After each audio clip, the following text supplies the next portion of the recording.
The sun hung low over the dunes of Xeris 9, a bloated red orb bleeding into the horizon like a wound in the sky. Dust devils spun across the cracked earth, howling through the skeletal remains of war machines half buried in sand. The air shimmered with heat and the lingering stench of burnt metal and alien blood. Captain Ren Voss moved like a shadow among the wreckage, his breath rasping inside his helmet's filter. His armor was scorched, one shoulder plate hanging by a single bolt, and his rifle was nearly out of charge. He wasn't supposed to be here. Not this deep in enemy territory, not alone. But orders were orders, and someone had to recover the beacon from the downed scout ship before the Zorati did. He found her beneath the twisted hull of an escape pod, curled like a broken doll. At first, he thought she was dead.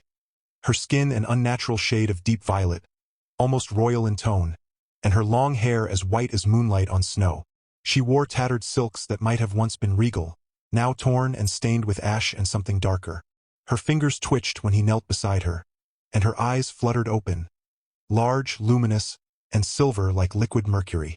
She gasped, tried to speak, but only coughed up black fluid. Ren didn't hesitate. He ripped open his medkit, injected her with a stimpack, and hoisted her onto his back despite the weight of his gear. Bullets screamed past as Zorati snipers spotted movement.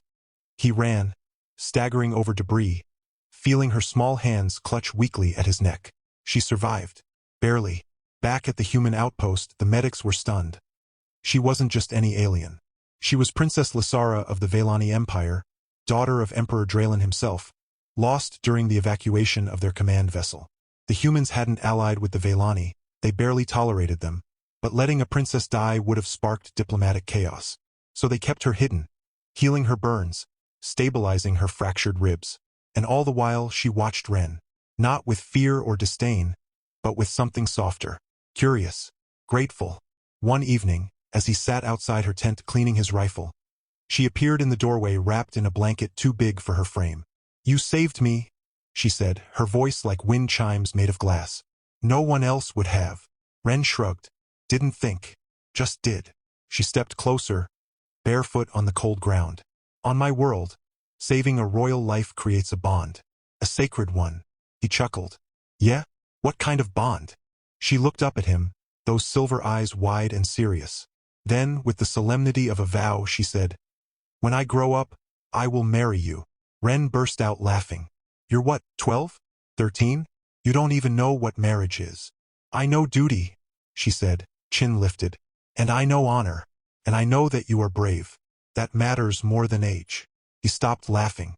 There was no childish tease in her words, only sincerity so pure it made his chest ache. He ruffled her white hair gently. "Well, Your Highness, let's worry about getting you home first. Marriage can wait until you're not still stealing cookies from the mess hall." She smiled then, the first real one he'd seen, and for a moment the war didn't feel so heavy. Weeks passed. The Velani counteroffensive began, and Ren was reassigned to joint operations. He led squads alongside Velani warriors, coordinating strikes using human tactics the aliens had never considered: ambushes, psychological warfare, precision sabotage. Lysara recovered quickly, stronger than anyone expected, and insisted on joining strategy meetings. She wasn't just a princess.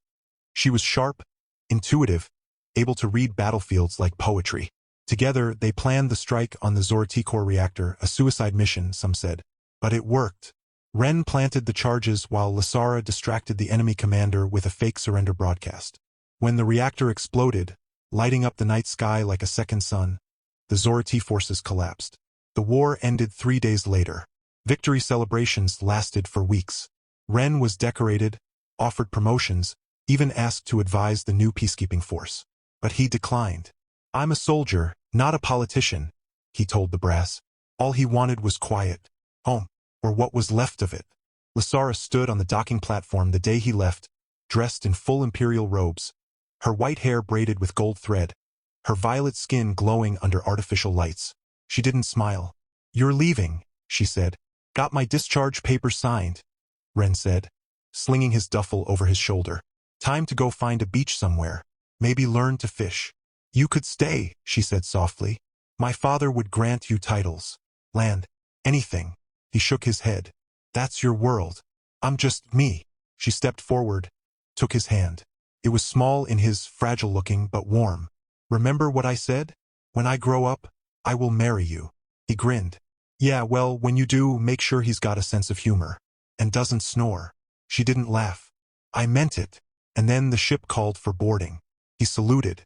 She didn't return it, just watched as he walked away, her silver eyes reflecting the stars. 20 years slipped by like sand through fingers.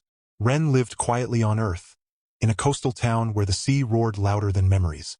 He fixed old engines, drank cheap beer, and taught kids how to swim past the breakers. He never married, never came close. Sometimes, when the wind howled just right, he'd think of violet skin and white hair and a promise made by a child in the desert. He figured it was just a fantasy, a sweet lie born of gratitude and youth. Empires didn't marry soldiers. Not really. Then the sky changed. One morning, a streak of light tore across the atmosphere, too slow to be a meteor, too precise to be random. It landed in the marshlands beyond town. Military drones swarmed within hours. News feeds buzzed with rumors, alien craft, possible invasion, quarantine zones. Ren ignored it, until the knock came at his door. She stood there, soaked from rain, her clothes torn, her face gaunt. But he knew her instantly. Time had shaped her. She was taller now, her frame lean and strong, her white hair cascading down her back like frozen waterfall. But her skin was paler than he remembered, almost bruised-looking, and her silver eyes were haunted. Ren Voss, she whispered. His breath caught. Lasara. She nodded. I need your help. He let her in. She sat at his kitchen table, shivering, wrapped in a blanket he gave her. She drank tea with trembling hands and told him everything. After the war, she had returned to glory, crowned heir to the Velani throne. Marriages were political tools, and hers was arranged, to Lord Corrin, a noble from the outer rings, charming, powerful, and utterly monstrous. First he was gentle, then controlling, then cruel. He isolated her, silenced her advisors, executed those loyal to her father. When Emperor Draylen died under suspicious circumstances, Corrin declared himself regent, ruling in her name while stripping her of power. She bore him 2 children, not out of love but survival. For years she endured, smiled, obeyed, waited, but whispers grew. Revolts sparked on distant planets. The Empire, once united against the Zorati, now fractured, corrupt governors, starving colonies, warlords seizing control. Corrin responded with fire and chains. When Lasara pleaded for mercy, he beat her in private and paraded her in public like a trophy. The people need to see their queen grateful, he sneered. Then came the final betrayal. Corrin accused her of treason, plotting with rebels. Evidence was fabricated. Guards dragged her from the palace in the dead of night. She escaped only because a servant sacrificed himself, triggering an alarm that caused confusion. She fled in a stolen shuttle, jumping systems, hiding, begging for aid. But no one would take her in. The Velani nobles feared Corrin's wrath. The other empires saw her as damaged goods, a deposed queen, a failed wife, a fugitive. I have nothing, she said, tears cutting clean lines through the grime on her face. No army, no allies, not even hope. But my children, they're still there, in the palace. If Corrin wins this civil war, he'll erase them. Erase our line. Turn the empire into a slaughterhouse. Ren listened in silence. Anger built in his chest, slow and hot. He remembered the girl who promised to marry him, the warrior who helped win a war, the woman who deserved better than this. So why come here? He finally asked. She looked at him, and for the first time, a flicker of the old fire lit in her eyes. Because you're the only one who ever saved me without wanting anything in return. Because you're the only one who laughed at my promise, and still treated me like a person. And because if anyone can help me save my family, it's the man who once carried me through a battlefield like I mattered. He stared into his tea. Then he stood, walked to the wall, and took down an old case. Inside was his service pistol, cleaned and oiled every week for 2 decades. He checked the charge. Full. You got a ship? He asked. She blinked. A small one, hidden in the marsh. Good. We're leaving tonight. She stared. Just like that. He shrugged. I owe you a wedding. Been 20 years. You're definitely old enough now. She laughed. A real, bright sound that startled both of them. Then she wiped her eyes and nodded. Then let's go save an empire. They left under cover of dark, slipping past military patrols using Ren's old infiltration tricks. The ship was a battered Vailani scout craft, its cloaking system glitchy but functional. As they broke atmosphere, Ren strapped in, heart pounding not from fear, but purpose. Lasara piloted with calm precision, her fingers dancing over the controls. "The capital planet is Velos," she said. "Corin has fortified the Sky Spire, the tallest tower in the city. It houses the Central Command, the royal chambers, and my children. How many guards? Hundreds. Automated turrets, energy shields, and Corin himself he's augmented. Cybernetic implants. Stronger than 10 men. Ren cracked his neck. "So we don't go in the front." "No," she agreed. "We go through the Undercity. Abandoned maintenance tunnels. My father had secret passages built beneath the palace. Only family knows them." "Perfect." He pulled out a worn notebook from his pack, sketches, maps, notes from the war. "I've been planning hypothetical ops for fun. Guess I should have charged the military for these." She raised an eyebrow. "You've been preparing for me?" He smirked. "Call it wishful thinking." The journey took 6 days.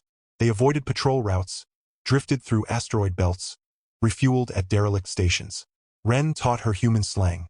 She taught him Vailani curse words, which sounded like wind through broken glass and were incredibly satisfying to yell. They argued about music. He liked rock. She preferred ambient resonance hums, debated whether food should be chewy or crunchy, and once, when the ship's heater failed, they huddled under blankets telling stories, hers of starborn myths, his of childhood summers and fishing trips gone wrong. One night, as nebulae painted the viewport in blues and purples, she turned to him. "Do you ever regret not staying? Not taking my father's offer?" He thought. "Regret? Nah. But sometimes I wonder what would have happened if I had." She didn't answer, but her hand brushed his, just once. When they reached Velos, the planet was a nightmare. Smoke rose from burning cities. Refugee ships clogged orbit. Propaganda blared from orbital towers. Corin's face, cold and smug, promising order through obedience. The palace loomed like a spike of obsidian above the capital, surrounded by floating fortresses. They landed in the ruins of Old Velos, a district buried beneath centuries of construction. Using Lasara's memory and Ren's tactical eye, they located a hidden hatch beneath a collapsed temple. The tunnel was narrow, damp, lined with ancient pipes humming with residual power. Bioluminescent moss lit their path in ghostly green. "It's been 30 years since anyone's been down here," Lasara whispered. "Even I forgot parts of it." "Good," Ren muttered. "Means no one's waiting." They moved silently. Cameras were dead. Sensors decayed. But halfway in, the floor trembled. A low rumble echoed through the tunnels. "Seismic drill," Lasara breathed. "Corin's tearing up the Undercity to build bunkers. We have to hurry." They doubled their pace. Then voices. Humanoid shapes in armored suits patrolled ahead, flashlights cutting through the dark. "Corin's elite guard," Lasara said. "Extraterrestrial mercenaries, paid to kill anyone who resists." Ren grinned. "Good thing I brought snacks." From his pack, he pulled out small devices, magnetic pulse emitters, non-lethal, designed to disrupt electronics. "Stay behind me," he whispered. One by one, he tossed them like dice. Each landed near a guard's boot. A silent thump. Lights flickered. Comms crackled. The guards froze, disoriented. Ren moved fast, disarming, disabling, knocking them out with precise strikes. Lasara followed, using a thin energy blade from her belt to cut restraints and disable weapons. They cleared the corridor in minutes. "Show off," she muttered as he tied up the last mercenary with zip cuffs. "Learned from the best," he said, nodding at her. They reached a circular door marked with a royal seal, 3 stars and a spiral. Lasara placed her palm on the scanner. For a moment, nothing. Then a soft chime. The door hissed open. Beyond lay the forgotten heart of the old palace. Dusty ballrooms, empty throne rooms, halls draped in cobwebs. But deeper still, a hidden lift took them straight up, behind the walls of the current palace. They emerged in a disused chamber, once a nursery. Lasara's breath hitched. This was my room. Ren touched a dusty toy on a shelf. A carved bird with moving wings. "You kept it." She smiled faintly. "Some things are worth holding on to." They crept through servant corridors, avoiding patrols, until they reached the royal wing. Lasara's children, Prince Turan and Princess Neva, were held in the sun chamber, a gilded prison with transparent walls so Corin could watch them like exhibits. "They're alive," she whispered. peering through a vent. Two young Velani, a boy of 9, a girl of 7, sat playing with holographic animals. Guards stood at every door. "We get them out first," Ren said. "Then deal with Dad." She nodded.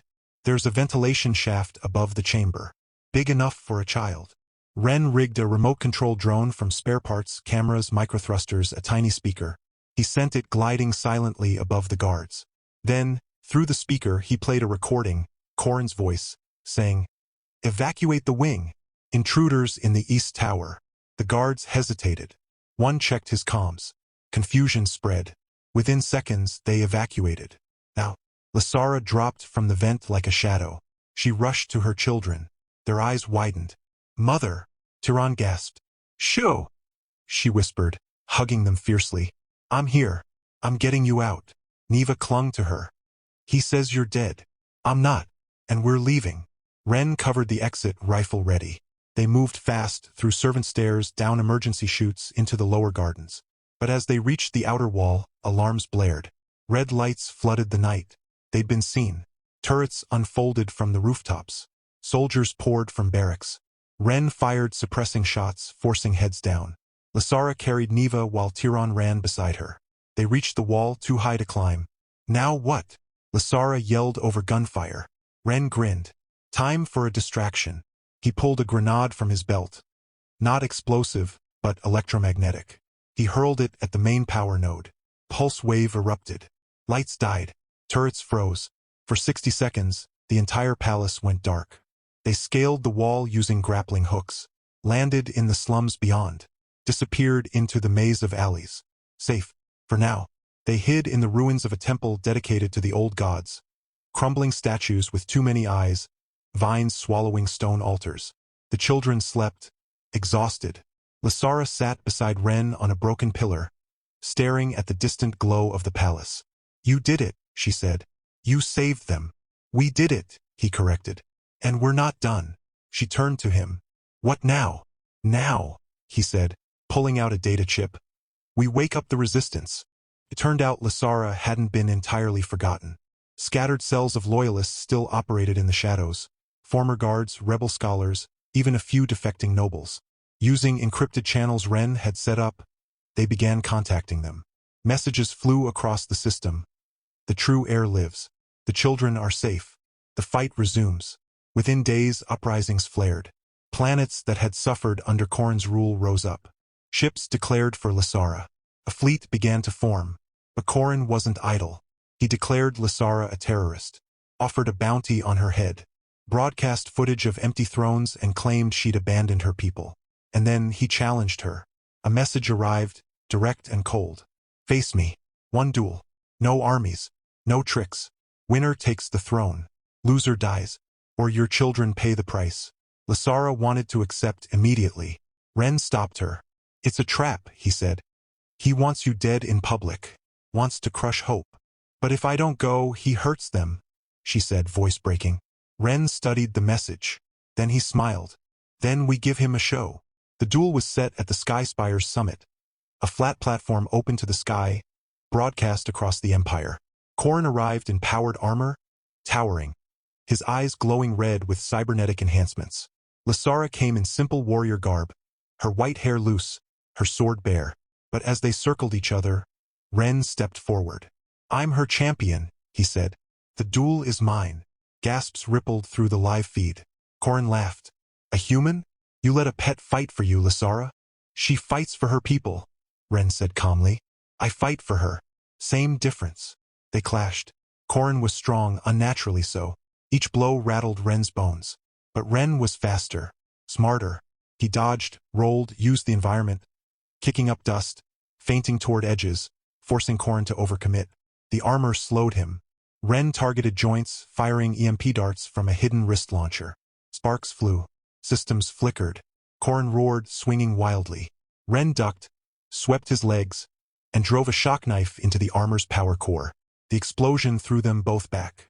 Corin staggered up, half his armor melted, face exposed, twisted with rage and pain. "You insignificant mudworm." Ren rose slowly, bleeding from a gash on his temple. "You should have been nicer to your wife." He lunged. Their final clash was brutal. No tech, no tricks, just steel and fury. Blow after blow, sparks flying. The crowd below screamed. Lysara watched, fists clenched, tears in her silver eyes. And then Ren disarmed him. Corrin's sword clattered off the edge, vanishing into the clouds. Ren pressed the tip of his blade to Corrin's throat. Silence. Yield, he said. Corrin spat. Never. Ren sighed. Then you lose. He didn't kill him. Not then. Not in front of billions. Instead, he signaled the fleet. Ships descended. Loyalist troops stormed the palace. Corrin was taken, stripped of his armor, thrown into the same cell he'd kept Lysara in. At dawn, the people gathered in the grand square. Lysara stood before them, her children at her side, Ren a step behind. She spoke not of vengeance, but of healing, of rebuilding, of justice without cruelty. The empire, fractured for years, began to mend. And that night, beneath a sky full of unfamiliar stars, Lysara turned to Ren. You never answered me, she said. Ha! When I asked if you regretted not staying, you never said yes or no. He looked at her, really looked, at the woman she'd become. Strong, scarred, beautiful. I regret a lot of things, he said. But not saving you, not believing in you, and definitely not coming back. She stepped closer. And the other thing? The promise. He smiled. You were 12. I think we should wait until you're, say 35. She punched his arm lightly. You're impossible. And you're stuck with me. She laughed. Then softly, she took his hand. Above them, the first ships of the new Velani fleet lit their engines, ready to patrol the stars once more. And somewhere, deep in the archives of Earth, a little girl's promise finally found its way home. The days that followed the fall of Corrin were neither quiet nor simple. Victory had been won, but peace was a fragile thing. Like glass still cooling from fire, ready to shatter with the wrong touch. Lysara stood at the edge of recovery, her empire gasping for breath after years of tyranny. The sky spire, once a symbol of oppression, now pulsed with cautious hope. Council chambers buzzed with debate. Relief fleets launched toward starving colonies, and children who had known only fear began to laugh again in the streets. But through it all, Ren stayed close. Not as a soldier now, not even as an advisor, but as something no title could quite define. He walked beside her during public appearances, his presence a silent reassurance. When nobles sneered at the humans standing too near the throne, she simply raised her chin and said, He speaks when he has something to say. The rest of you speak when you have nothing. That silenced most. They didn't live in the palace at first. Too many memories clung to its walls. Whispers in the halls, shadows in the corners where Corrin's cruelty had festered. Instead, they took residence in the Garden Tower, a smaller structure nestled in the Royal Arboretum, where trees with silver bark bloomed purple flowers that glowed at dusk. It was peaceful, private, and far enough from politics that they could pretend, just for a few hours each day, that they were simply two people who had found each other across time and war. Ren taught Tyron how to skip stones on the reflection pond. Neva begged him to tell stories of Earth, of snow, of dogs, of birthday cakes with candles. He obliged, exaggerating wildly. And then I wrestled a bear made of ice, with my bare hands, which sent the children into fits of giggles. Lysara would watch from the veranda, sipping warm nectar tea, a soft smile playing on her lips. One evening, as the twin moons rose and painted the garden in cool violet light, she found him repairing a broken hover lantern. You're good with your hands, she said, sitting beside him. Had to be, he replied, twisting a wire into place. No one else around to fix things when you're knee-deep in sand and enemy drones. She watched his fingers work, the calloused knuckles, the steady precision. I used to think strength was in power, in armies, in thrones. She paused. Now I see it's in this, in showing up, in fixing what's broken. He looked up, met her silver eyes. You're doing the same, just on a bigger scale. She reached out, touched his hand. I couldn't have done it without you. He didn't pull away. Instead, he turned his palm, lacing his fingers with hers. Her skin was cool, smooth like polished stone, but alive with pulse and warmth beneath. I meant what I said, she whispered. When I was 12, I will marry you, not because I owe you, not because you saved me, but because I love you. Have, maybe, since the moment you laughed at my promise instead of taking it seriously. Ren exhaled slowly, as if letting go of a breath he'd held for 20 years. You know I'm not exactly prince material, right? Can't dance. Don't know which fork to use. Probably burp during state dinners. She laughed, bright and clear. Good. I hate silence at meals. He smiled, then grew serious. Lasara, I'm old enough to be your... Don't, she interrupted. Don't say it. Age is just numbers written by someone who never lived through war or loss or love. You're not my father. You're not my savior. You're you. And I want you. He stared at her, heart pounding like it had during his first firefight. Then, slowly, he leaned forward and kissed her. It wasn't grand. No fireworks lit the sky. No music swelled. Just two people, finally allowing themselves to feel what they'd carried for decades. A quiet, steady flame that had survived distance, duty, and despair. When they pulled apart, she rested her forehead against his. So, does that mean yes? He chuckled. Only if you let me plan the wedding. Absolutely not. Last thing we need is a ceremony with exploding cake and a surprise tank rollout. Too late. I already ordered the tank. She groaned, but her eyes sparkled. The engagement was announced not with fanfare, but with honesty. Lasara stood before the high assembly and spoke plainly. I choose Renvas not because he is powerful, but because he is kind. Not because he is of noble blood, but because he has noble heart. And if any among you cannot accept a human as consort to the Velani throne, then you do not understand what leadership truly means. There were murmurs, protests, a few resignations, but there was also applause. Roaring, thunderous applause from the common folk, from soldiers, from the children of rebels who had seen Ren carry their queen's children to safety. The people loved him, not for his rank, but for his humility, his courage, his terrible jokes. Preparations began. Not in some grand temple, but in the ruins of old Velos, where they had first re-entered the palace. Where her father's secret tunnels met the surface, they cleared a circular plaza surrounded by ancient pillars. Flowers were planted, earth roses and Velani star blossoms, tangled together in wild harmony. But peace, as always, was fleeting. Whispers returned. Not of Corin. He rotted in prison, screaming prophecies of doom, but of others. Factions within the military, remnants of Corin's loyalists, began stirring. They called Ren an outsider, a corrupting influence, a distraction from true Velani purity. Anonymous threats arrived, burned data chips left at the gate, poisoned fruit intercepted by guards, a sniper's laser sight caught flickering over the garden tower one night. Ren didn't flinch. Takes more than death threats to scare a man who survived your cooking, he told Lasara, dodging a playful slap. But she worried. Not for herself. For him. They'll keep coming, she said. As long as you stand beside me, you're a target. He wiped grease from his hands after fixing a malfunctioning shield generator. Yeah. And what if one day I can't protect you? He stepped close, cupped her face. You don't have to. I've spent my life protecting others. Let me do it for you. Let me stand in front so you don't have to look over your shoulder anymore. Tears welled in her eyes. I don't want to lose you. You won't, he said softly. I'm not going anywhere. Not after waiting 20 years to kiss you properly. She laughed through tears and kissed him again. The wedding day dawned golden. The sky shimmered with ceremonial drones releasing bioluminescent moths that fluttered in intricate patterns. Musicians played a fusion of human strings and Velani resonance chimes.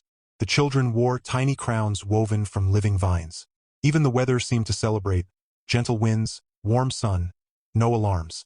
Ren wore a simple uniform, black with silver trim, no medals, just a single insignia. A stylized bird in flight, the same one from the toy in her childhood room.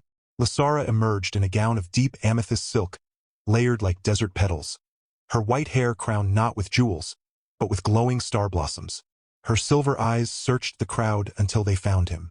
And when they stood before the Unity Arch, hands clasped, vows spoken in both Velani and human tongue, something profound passed between them. Not just love, but recognition.